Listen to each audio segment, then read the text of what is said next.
राधे राधे, हरे कृष्णा। कैसे हो आप सभी लोग? आशा करती हूँ आप सभी परम मंगल में होंगे, स्वस्थ होंगे, अच्छे होंगे। सब प्रथम आपको जन्माष्टमी की अनंत और अनंत शुभकामनाएं। और आज मैं आप लोगों को एक ऐसा उपाय बताने जा रही हूँ, आपकी कोई भी मनोकामना हो, वट कोई भी मनोकामना हो, केवल एक उपाय आपको करना है। और चाहे कोई भी मनोकामना हो, संतान प्राप्ति की मनोकामना हो, आपको आपकी शादी की मनोकामना हो, आपको आपके बिजनेस की मनोकामना हो, पढ़ाई की मनोकामना हो, बाहर जाने की मनोकामना, वट आर्थिक तंगी से गुजर रहे हो, तो ये उपाय आपको जन्माष्टमी पे जरूर और जरूर करना है। और मेरा मानना है इस उपाय को कर आपको 6 दिन के अंदर ही पता चल जाएगा कि आपकी मनोकामना पूर्ण होने वाली है या नहीं होने वाली। तो चलिए सबसे पहले मैं आप लोगों को बता देती हूँ उपाय क्या है।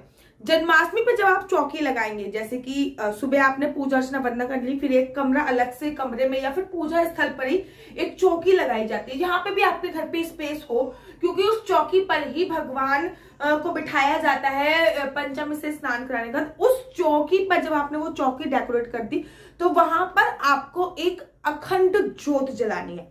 वो अखंड ज्योत आपको कैसे प्रज्वलित करनी है, सारी बातें वो ही है, क्योंकि उस अखंड ज्योत में ही आपको मनोकामना वाली ज्योत बोली जाती है। उसको जलाते वक्त आपको कुछ सावधानियां बरतनी है। उसको कैसे जलाना है, उसमें क्या क्या डालना है, वही मैं आप लोगों को बता रही हूँ। सबसे पहले अखंड ज्योत कब जलानी है? अखंड ज्योत शाम की पूजा के वक्त जलानी है। शाम की पूजा अर्थात 6-7 बजे के आसपास ही अखंड ज्योत जलेगी। अखंड ज्योत कहाँ पे जलेगी? अखंड ज्योत यहाँ पे लड्डू गोपाल जी का प्रादुर्भाव आप करोगे या फिर भगवान का प्रादुर्भाव आप करोगे। अगर नहीं कर रहे तो मंदिर में भी ये अखंड ज्योत जला सकते हैं। उसके बाद अखंड ज्योत आपको कितने दिनों तक जलानी है?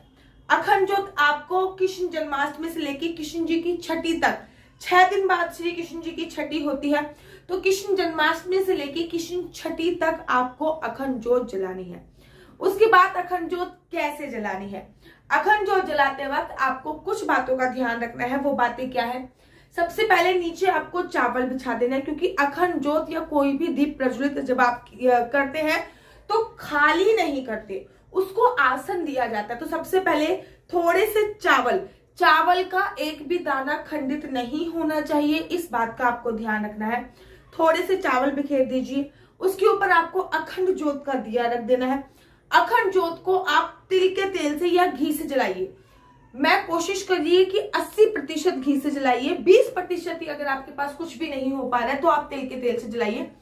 तिल के तेल की जो ज्योत होती है वो पितरों को समर्पित की जाती है, इसलिए तिल के तेल में थोड़ा सा घी अवश्य डालिए, ठीक है ना। क्योंकि 6 दिन तक ज्योत जलनी है। ऑब्वियसली बात है कि भैया इतना घी कैसे लेके आ पाएंगे? 6 दिन तक दिन रात ज्योत जलनी है, ठीक है। तो उसमें आप तिल के तेल में घी जरूर डालिए, ताकि वो भगवान और देवताओं को समर्पित हो सके। जब आप ज्योत प्रज्वलित कर रहे हो तो आपको कुछ बातों का ध्यान रखना है। आप उस ज्योत को या तो कलावे से बना सकते हैं या फिर कॉटन की ज्योत बनी बनाई आजकल आती है, और वो एक्सीलेंट काम करती है। 5 रुपए की आती है और बहुत अच्छी तरीके से जलती है, काफी लंबी होती है। उसको काट लीजिए, 6 दिन तक जितनी जल पाए उतना देख लीजिए, ठीक है। उसको ढकने के लिए भी इंतजाम आपने ही करना है। साथ ही के साथ इस बात का ध्यान रखना है कि जब आप ज्योत प्रज्वलित कर रहे हो, उससे पहले आपको उस ज्योत में एक चुटकी, बहुत पिंच सी आपको मिश्री डालनी है, थोड़ा सा माखन डालना है, एक चुटकी हल्दी डालनी है। उसके बाद आपकी जो भी मनोकामना है, वट आपकी जो भी मनोकामना है, उस मनोकामना को याद करते हुए आपको वो ज्योत जला देनी है। उस मनोकामना को याद करते हुए, जैसे कि भगवान मेरे संतान प्राप्त हो जाए, भगवान मेरे विवाह हो जाए। एक बार में केवल एक ही मनोकामना मांग सकते हैं। ये नहीं कि आप ज्योत जला रहे हो और 50-60 मनोकामना की आपने लिस्ट लगा दी। एक बार में केवल एक ही मनोकामना मांग सकते हैं। ये बात याद रखिए कि ज्योत जो है वो जन्माष्टमी की रात को भी जले, अगले दिन सुबह जले, दूसरे दिन जले, तीसरे दिन जले, चौथे दिन जले, 5वें दिन। कृष्ण जी की छठी दोपहर को बनाई जाती है, मतलब शाम के आसपास बनाई जाती है, दोपहर को नहीं, शाम के आसपास बनाई जाती है। तो कृष्ण जी की छठी तक वो ज्योत जलनी चाहिए। अगर कृष्ण जी की छठी तक वो ज्योत जल रही है तो एक ये शुभ संकेत है कि आपकी मनोकामना 100% पूरी होने वाली है।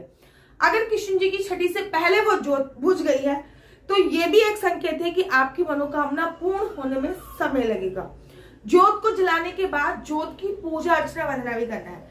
ज्योत प्रज्वलित कर दी, उसके बाद उस पर हल्दी से कुमकुम से तिलक कीजिए, उसके ऊपर थोड़े से अक्षर डालिए, उसके ऊपर थोड़े से पुष्प डालिए। ठीक है, ये हो गई आपको दीप की पूजा करना। दीप जो आपने प्रज्वलित किया है उसकी पूजा करना। ज्योत अखंड ज्योत बोली जाती है, ये एक स्थान से दूसरे स्थान पे मूव नहीं होगी।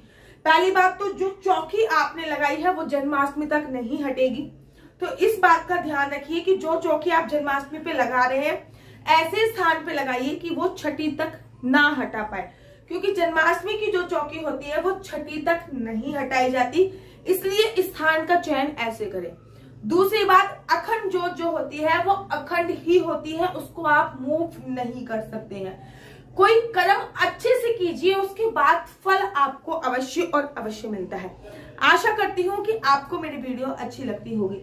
अगर आपको मेरी वीडियो अच्छी लगती है तो आप अपना YouTube चैनल हरि बोल को लाइक शेयर सब्सक्राइब करना बिल्कुल भी मत भूलिए। तब तक के लिए मुझे दीजिए इजाजत। राधे राधे, हरे कृष्णा, हरि बोल।